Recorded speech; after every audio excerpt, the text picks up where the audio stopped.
Balik dari jeung Sim Kuring Sensei gadungan lain sensei asli ulah dipercaya. Oke, tayana orang ngabahas ngenaan ekspresi alhamdulillah dina bahasa Jepang. Nah, naon ekspresi alhamdulillah dina bahasa Jepang teh kumaha carana? Da gening dina bahasa Jepang mah nya eueuh padanan literal na teu aya. Sababnya eta mah istilah Arabnya. Tapi orang aina bahas beberapa cara pikeun ngebrehkeun rasa syukur dina bahasa Jepang. Nya ngebrehkeun alhamdulillah dina bahasa Jepang. Tah ieu sababaraha nya. Nu kahiji arigatai. Arigatai ge bisa alhamdulillah. Nya hartina mah syukur, berterima kasih gitu nya. Tah ieu bisa dipapake keur hal sapopoe. Misalna anu ngabantuan kadaharan ngeunah ge bisa, tah dahar nu ngeunah cuacana keur alus nya gitulah.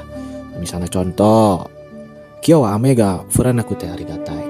Alhamdulillah ayeuna teu hujan. Nah, itu ge bisa. Arigatai. Nu kadua aya kansashimasu.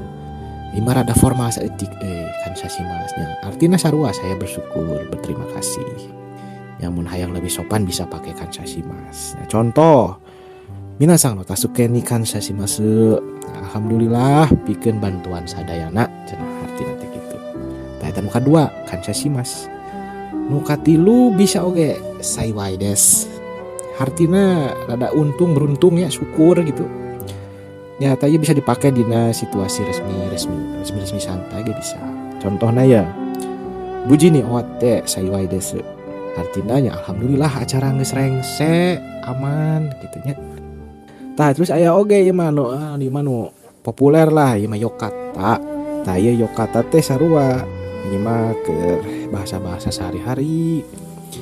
Artina sarua syukur, aduh lega nya. Bisa jadi alhamdulillah, alhamdulillah ya ge sarua. Contohna nih si Keng nih gokaku teh yokata. Alhamdulillah lulus ujian gitu tah. Atawa sahiji deui misalna naon nya. Yokata ame gayanda. Alhamdulillah hujanna geuning geus eureun tah gitu. Tah eta kecap-kecap keur ngekspresikeun alhamdulillah dina bahasa Jepang. Nah, jadi naonnya jadi hal-hal anu disyukuri anu bisa jadi hal-hal nu dipikah hariwang tapi teu kajadian tah bisa pakai kata-kata nu tadi. Oke, sekian Tipu Satma. Assalamualaikum.